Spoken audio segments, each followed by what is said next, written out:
Nous voici déjà à la vidéo numéro 4 de ce cours de modélisme niveau 2. Nous allons nous occuper des manches de cette robe, la robe que vous voyez derrière moi. Donc, vous allez avoir à faire un travail préparatoire chez vous. Vous allez reprendre votre corps de robe que vous avez déjà dessiné avec moi dans les vidéos numéro 1, 2 et 3 de ce cours de modélisme, avec vos mesures, les mesures que vous allez récupérer sur ce corps de la robe. Vous allez faire des manches droites, les manches classiques. Donc, dessiner une manche classique, la manche droite, et non pas la gauche, la manche droite. Pour cela, reportez-vous à la vidéo du cours de modélisme numéro 1 où je vous explique pour la tunique comment faire une tête de manche classique avec les calculs du cadre et de la hauteur d'emmanchure.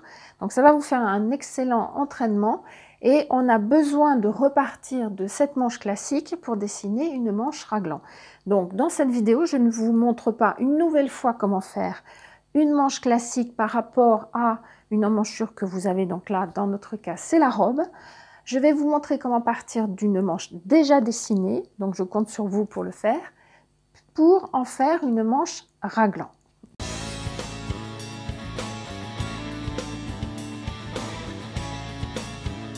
Voilà, ici j'ai dessiné le cadre de manche et la manche droite qui correspondent à l'emmanchure de ma robe. Évidemment, l'emmanchure du départ, l'emmanchure classique.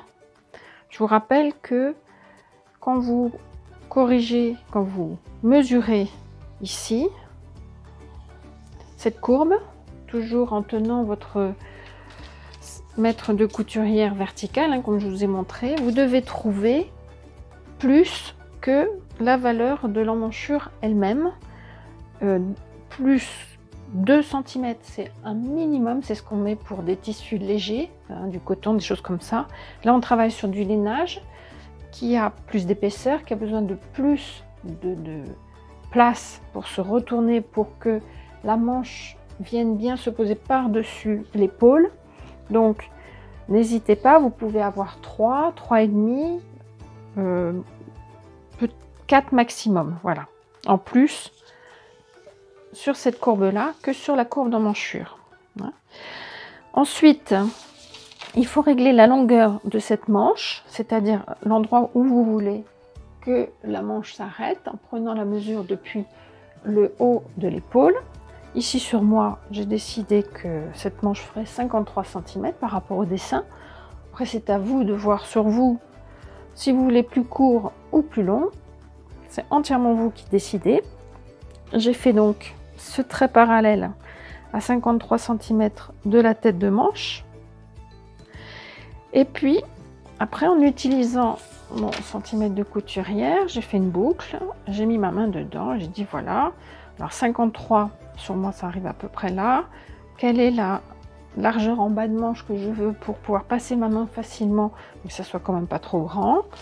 Et j'ai reporté la moitié de cette mesure côté dos, la moitié côté devant.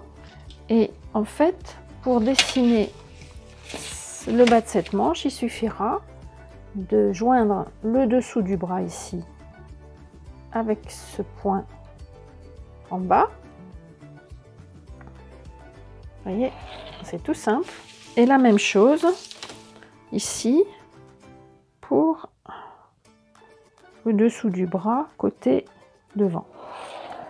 Voilà, ici ma manche est terminée pour ce qui est du bras proprement dit. Maintenant on va s'occuper de cette tête de manche qui va être modifiée pour devenir une manche raglan. Ici j'ai laissé le patron du dos en dessous parce que il va falloir que vous mesuriez chez vous la distance entre le dessous de bras et le point charnière dans le dos. Et la même chose pour le devant, entre le dessous de bras et le point charnière qui va se retrouver par là. Et cette valeur dans le dos ici, le dos de la manche est là, je la reporte et je lui rajoute un demi centimètre, 0,5 cm, et j'arrive ici. Donc là aussi, pour être cohérent, si je trouve mon stylo, je ne sais pas où il est, c'est pas grave, on va faire, je voulais trouver mon stylo rouge, voilà, mon point est là, et ici, ça c'est la valeur de courbe jusqu'à mon point charnière devant, plus 0,5 cm. J'ai besoin de ces deux points pour savoir comment je vais placer ici les deux petites pièces que j'ai coupées. Rappelez-vous, je les ai coupées sur mon patron de la robe. Et maintenant, on va placer tout ça. Alors, pour que ce soit plus facile à comprendre, je vais enlever ce patron qui est en dessous. Si vous me voyez maintenant, c'est que mes cours vous plaisent et que vous les suivez, je l'espère assidûment.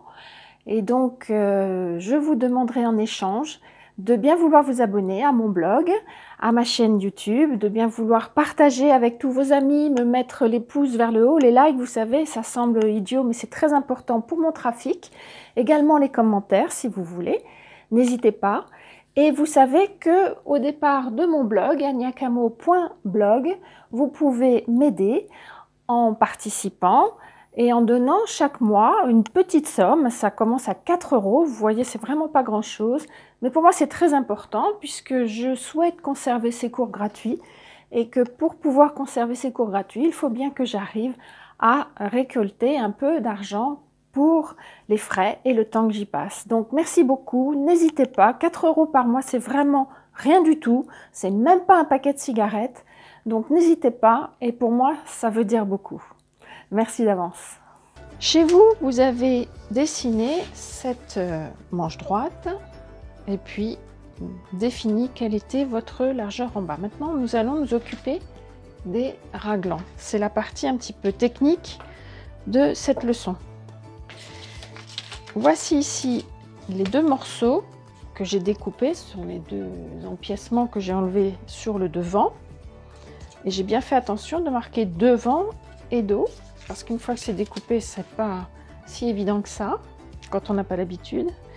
Ici, nous avons nos deux points charnières qui sont à la même distance, plus 0,5 mm que sur l'équivalent des emmanchures.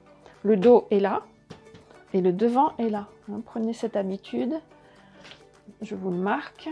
Toujours, on travaille sur le côté droit, le dos est ici, le devant est là. Mon morceau du devant va donc venir se placer par là et mon morceau du dos ici. Ici, je dois arriver au niveau donc de ce point de charnière que j'ai reporté sur cette ligne de manche, de tête de manche. Et la même chose au dos. Vous voyez, j'ai mes petits poids, quels que soient vos poids, ça va permettre pour l'instant de caler ces morceaux parce qu'il va falloir équilibrer la tête de manche. Alors, qu'est-ce que c'est la tête de manche? C'est toute cette partie-là. Et surtout dans le cadre raglan, c'est important puisque c'est ici que ça va continuer par-dessus l'épaule. Ici, j'ai rajouté un papier, vous voyez, avec un morceau de ruban adhésif. Et je vais commencer par prolonger cette ligne, qui est la ligne du milieu de la tête de manche. Oui, il faudra que ça fonctionne un peu mieux. Voilà. Toujours pas. Problème de stylo. Voilà. Et maintenant, vous voyez que mes deux empiècements sont de formes légèrement différentes, ils n'ont pas les mêmes dimensions et il va falloir arriver à avoir une tête de manche équilibrée. Alors pourquoi ils n'ont pas les mêmes dimensions? C'est simplement parce que le devant au niveau de l'épaule est plutôt concave, incurvé vers l'avant, et le dos, lui, il est convexe et on a une forme arrondie sur le dessus de l'épaule. Il est normal donc qu'on ait cet empiècement là plus long que celui-ci. Par contre, dans le cas d'une manche raglan, il faut que cette ligne qui remonte ici, que l'on ne verra pas, il n'y a pas de couture là, mais c'est quand même le milieu de la manche, donc à l'œil on voit bien, c'est à partir environ d'ici, on va dire que là, ça va se séparer. Et qu'à partir de là, vous aurez une couture qui va assembler les deux épaules. Si vous imaginez comment est une manche raglan, vous avez le bras qui monte comme ça, et puis l'épaule, et puis la tête ici, voilà. Donc, à partir à peu près ici, il y a une couture qui se forme un petit peu comme une pince et qui va monter et aller là jusqu'à l'encolure. Cette couture, il faut qu'elle soit droite, c'est-à-dire que quand on regarde la personne de profil, là voilà, la tête de manche et l'épaule, il faut qu'on ait cette impression-là et non pas quelque chose qui fasse comme ça ou comme ça serait très vilain. Et il faut qu'elle vienne se placer naturellement sur le dessus de l'épaule. Donc, il faut à ce moment-là arriver à équilibrer, trouver un bon équilibre entre cette pièce du dos et cette pièce du devant, qui pourtant n'ont pas les mêmes dimensions. Il va donc falloir un peu tâtonner et c'est là que l'on arrive sur le côté un peu technique de la manche raglan, mais qui est une très belle manche, toujours très élégante. Donc ici, vous voyez, j'ai simplement mis mes pointes en correspondance de mes deux points charnières et je me suis contentée de les placer à peu près à l'œil. Voilà. Je dois arriver à voir la même distance ici que là, avec ma ligne du milieu. Et ensuite, on équilibrera les hauteurs. Alors déjà, pour les distances, donc vous voyez, ça va être un petit peu par tâtonnement et itération, comme on dit. Ici, j'ai 4 cm là, entre la ligne et ma pointe. Et ici, j'ai 3 cm. J'ai donc un demi-centimètre à équilibrer. Il est hors de question de bouger cette ligne-là. Celle-là est immuable. Hein. Donc, on va simplement descendre ici, toujours en restant là. Hein. Je pivote autour. Je vais descendre pour me rapprocher ici de cette ligne. Alors, on va essayer de voir ce que ça peut donner. Peut-être un peu trop. Je me suis un peu trop rapprochée. Alors, j'essaye comme ceci. Et puis, celle-là, je vais la rapprocher. Toujours en gardant mon point de pivot ici. Alors, vous voyez que ça peut m'obliger à passer par-dessus ici ma manche. Mais il y a des tolérances. Ça reste tout à fait possible. Et donc, c'est l'avantage de mes petits poids. Une fois qu'ils sont mis en place, plus rien ne bouge. Et là, j'arrive à avoir la même distance, c'est-à-dire, il se trouve sur ma manche que c'est 3 cm. Chez vous, ça sera une autre distance. Maintenant, voilà, mes deux pointes ici sont à équidistance. Deuxième chose à équilibrer, vous voyez bien que ici, la hauteur, c'est-à-dire la différence entre cette ligne-là et ma pointe ici, sont très différentes, toutes les deux. Donc là, on va simplement les modifier légèrement pour obtenir une tête de manche parfaite avec une couture de raglan qui va monter bien verticale sur l'épaule, qui va s'enrouler sur l'épaule. Donc pour avoir le point médian de hauteur entre ce point-ci et ce point-là, en fait c'est très simple. Au lieu d'aller prendre des grands calculs, on va simplement tirer un trait et on va repérer l'endroit où ça va couper ma ligne de milieu de manche. Allez-y doucement, revoyez cette vidéo plusieurs fois parce que c'est un peu technique, mais vous verrez, c'est pas si compliqué que ça. Ici, j'ai une hauteur maintenant. Donc, je considère que mes deux pièces d'empiècement sont à leur place. Je vais les bloquer avec toujours mes petits morceaux de ruban adhésif. Parce que maintenant, je vais commencer à les modifier légèrement pour équilibrer les hauteurs. Je ne veux plus que ça bouge. Voilà. Je retire mes poids. Et maintenant, je vais m'occuper de ces hauteurs. Qu'est-ce que je veux? Je veux que, aussi bien ici à l'épaule dans le dos que devant, j'ai une hauteur qui corresponde à ce point-là. Donc vous avez deux solutions, avec une équerre ou avec un centimètre. Là je vais faire avec le centimètre, mais les deux possibilités sont les mêmes. Je dois arriver à 13 mm de hauteur. Donc je reporte ces 13 mm. Alors, pour vraiment être précis, ici. Et puis les 13 mm qui vont arriver bien sûr au-dessus de ma pointe d'épaule ici, à ce niveau là. Voilà, j'ai donc ce point là et ce point là, et là vous voyez que finalement la correction est assez importante.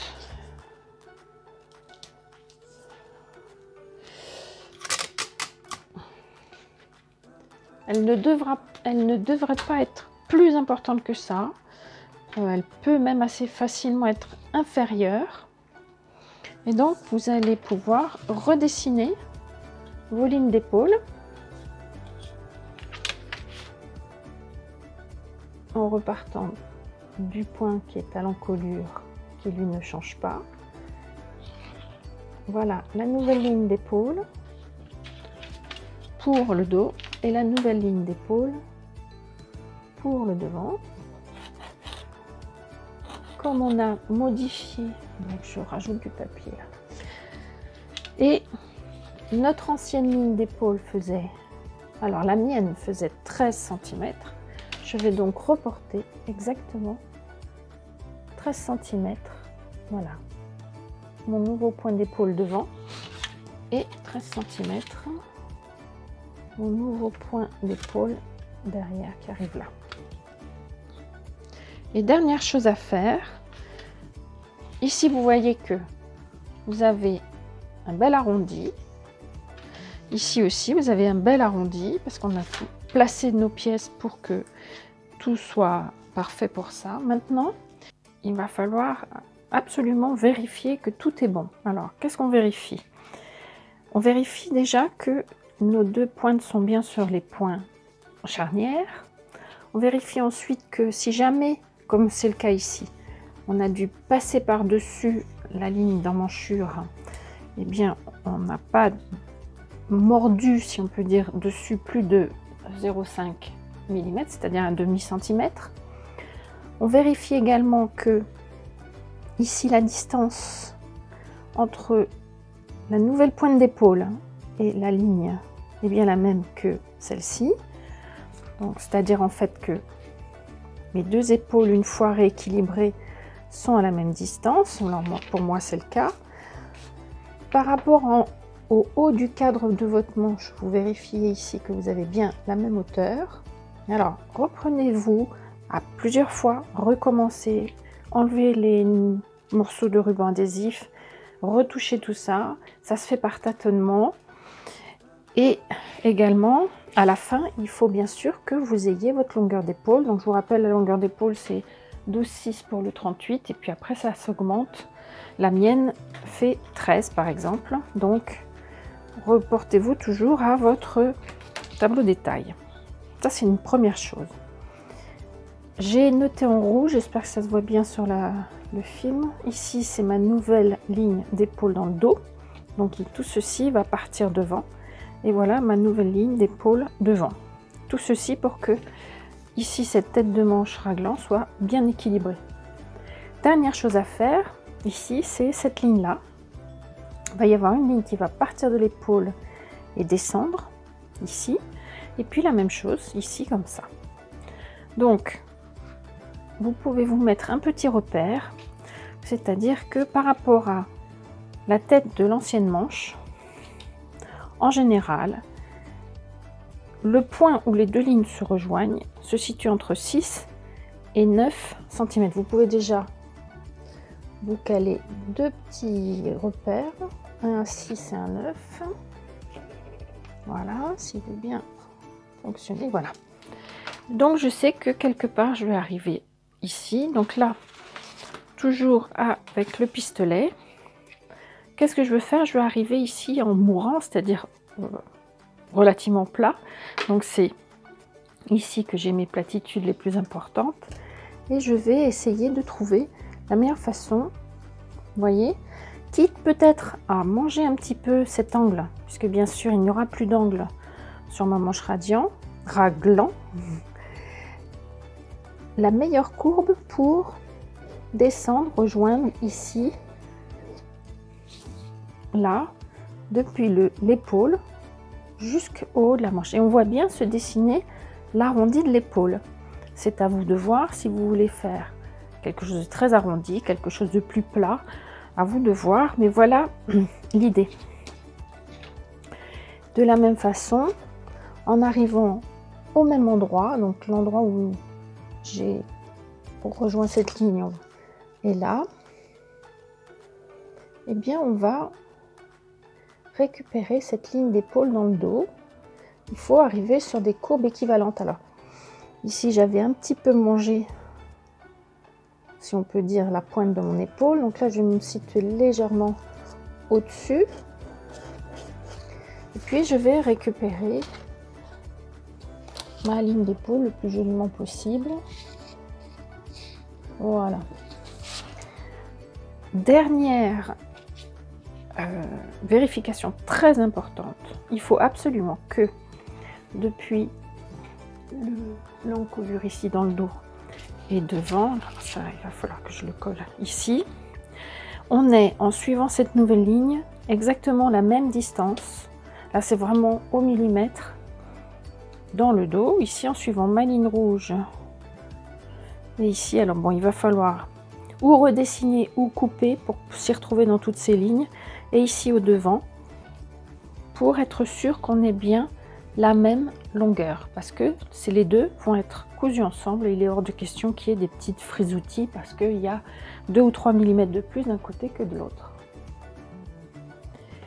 Ici, vous pouvez voir, pour que ce soit un peu plus précis et net à comprendre, parce qu'il y avait beaucoup de lignes, j'ai simplement découpé ici le long de cette ligne dans le dos, ici devant et puis sur le dessus de l'épaule. Ensuite, j'ai soigneusement contrôlé que j'ai bien toujours, en tenant mon centimètre de couturière, que j'ai bien la même longueur ici. J'ai 20,3 depuis mon encolure jusqu'à mon point où les deux lignes se retrouvent, pardon. Ici, la même chose, toujours, vous voyez, toujours la même technique.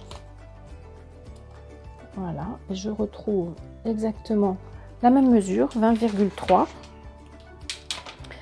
Voilà la physionomie très caractéristique d'une manche raglan.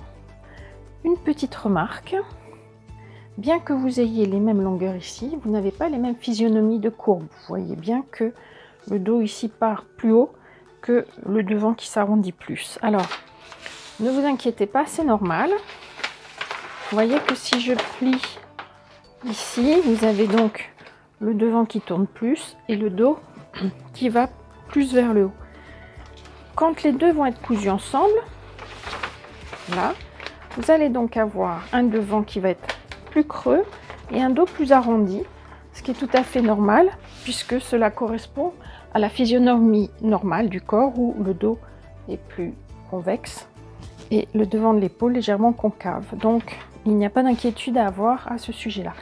Et voilà, notre patron de manche raglan est terminé.